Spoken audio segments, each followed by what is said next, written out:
नमस्कार दोस्तों, कैसे हैं आप सभी लोग।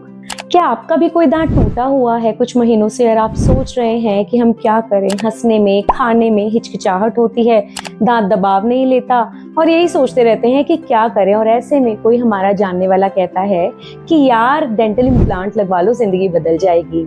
तो दोस्तों, क्या डेंटल इम्प्लांट सच में इतने सेफ हैं? क्या वाकई इनका कोई साइड इफेक्ट, कोई नुकसान है, या फिर सच में ये बस लगवाएं और खाना चबाएं, इतना सिंपल है? तो आज मैं डॉक्टर शिल्पी, आपकी दंत चिकित्सक, आपको ये सब कुछ बताऊंगी इस वीडियो में, ना ही एक सिर्फ डेंटिस्ट की तरह बल्कि आपके किसी अपने जानकार की तरह। तो चलिए शुरू करते हैं आज का वीडियो। और इससे पहले अगर आपने ये चैनल सब्सक्राइब नहीं किया है तो प्लीज सब्सक्राइब कीजिए और बेल आइकन को प्रेस करना बिल्कुल मत भूलिएगा, ताकि ऐसे ही और अमेजिंग वीडियोस हम आप तक पहुंचाते रहें।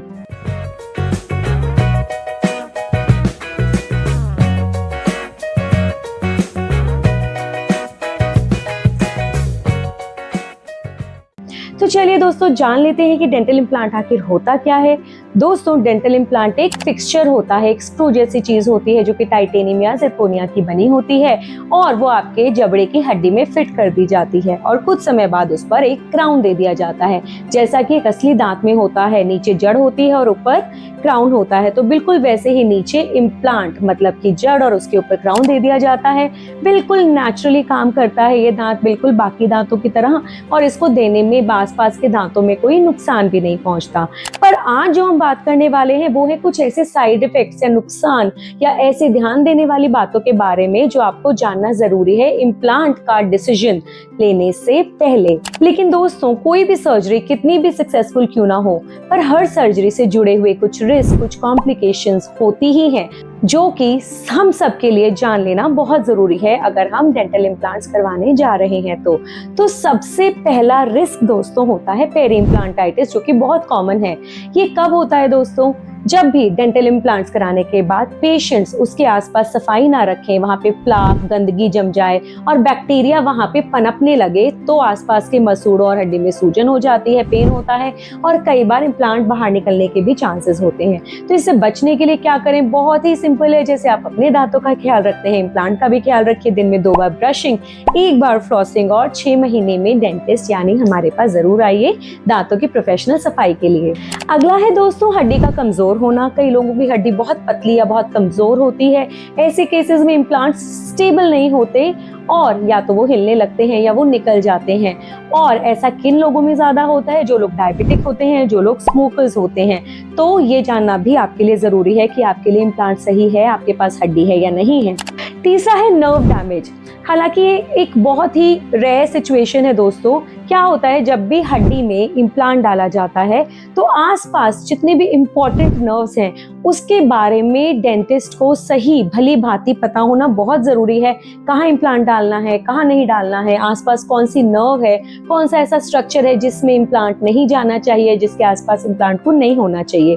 अब ये कैसे होगा? ये होगा आपके डॉक्टर की एक्सपर्टीज पे, उसकी डिग्री पे, उसके एक्सपीरियंस पे डिपेंड। कितने इम्प्लांट्स आपके डॉक्टर जिनको आपने चुना है अपने डेंटल इम्प्लांट के लिए वो डाल चुके हैं, पहला, दूसरा, तीसरा उनका इम्प्लांट है, या फिर 50, 100, 1000 इम्प्लांट वो इससे पहले डाल चुके हैं, किस तरह के केसेस वो कर चुके हैं। तो ये सब बातें एक अच्छा डॉक्टर, एक अच्छे सर्जन को चुनने में आपकी मदद करेंगी। तो इसी बेसिस पे अपने डेंटिस्ट को चुनिएगा। सिर्फ 1000-2000 के डिफरेंस पे अपने डेंटिस्ट का चयन मत कीजिएगा। इसी में आता है साइनस से जुड़ी समस्याएं दोस्तों। कई बार क्या होता है, ऊपर के जबड़े में जब हम डेंटिस्ट इम्प्लांट डालते हैं तो साइनसेस स्ट्रक्चर्स होते हैं जो ऊपर के दोनों साइड के जबड़ों में होते हैं और इम्प्लांट इसके बहुत पास या इसकी वॉल को पार नहीं होना चाहिए। अब ये कैसे पता चले? जो भी आपके डेंटिस्ट हैं वो एक्सरेज में इस बात का इजीली पता लगा सकते हैं। एक्सरेज इम्प्लांट से पहले भी किए जाते हैं, उसके दौरान भी किए जाते हैं और इम्प्लांट करने के बाद भी एक्सरेज किए जाते हैं, ये सुनिश्चित करने के लिए कि इम्प्लांट सही जगह डला है, आसपास कोई स्ट्रक्चर्स, कोई नर्व, कोई साइनस तो नहीं है, पेशेंट सेफ है, क्योंकि हर चीज से ज्यादा जरूरी आपकी लाइफ और आपकी सेहत है। आखिरी है रिजेक्शन या इम्प्लांट फेलियर। कुछ केसेस में कुछ भी हो जाए, हम कुछ भी कर लें, कई बार बॉडी इम्प्लांट को एक्सेप्ट ही नहीं करती, फॉरेन बॉडी की तरह रिजेक्ट कर देती है। इसको बोलते हैं ऑस्टियो इंटीग्रेशन फेलियर। मतलब इम्प्लांट तो डल गया है पर कुछ समय बाद वो फेल हो जाता है, इंटीग्रेट नहीं हो पाता है बोन से।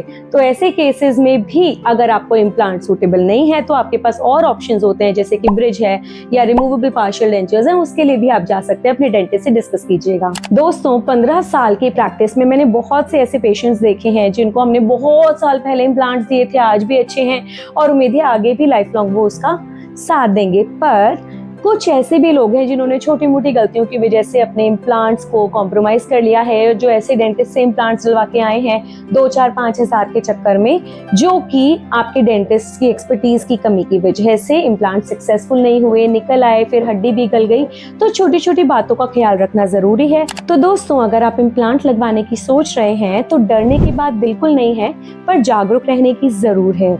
आप अपने डेंटिस्ट से बात करिए, खुलकर मेडिकल हिस्ट्री बताइए, अपने डरों को शेयर कीजिए, एक्सरेज या जो भी डायग्नोसिस का प्रोसीजर है उसे फॉलो कीजिए, ताकि ये जांच की जा सके कि आप एक राइट कैंडिडेट हैं या नहीं है इम्प्लांट के लिए, और सोच समझकर फैसला लें। अगर आपको ये वीडियो पसंद आया है तो लाइक कीजिएगा, सब्सक्राइब कीजिएगा, बेल आइकन को प्रेस करना बिल्कुल मत भूलिएगा और शेयर कीजिएगा अपने फ्रेंड्स एंड फैमिली के साथ। इस वीडियो को सेव जरूर कर लीजिएगा अगर आप डिसाइड कर चुके हैं कि आपको डेंटल इम्प्लांट्स लगवाने हैं तो, और अपने डॉक्टर से जो भी जरूरी सवाल है उन्हें जरूर पूछिएगा। कमेंट सेक्शन में लिख के हमें बताइए कि आपको अगला वीडियो किस पर देखना है, डेंटल इम्प्लांट या ब्रिज के कंपैरिजन पे या फिर फुल माउथ रिहैबिलिटेशन पे। मिलते हैं अगले ही एक ऐसे ही और अमेजिंग वीडियो में।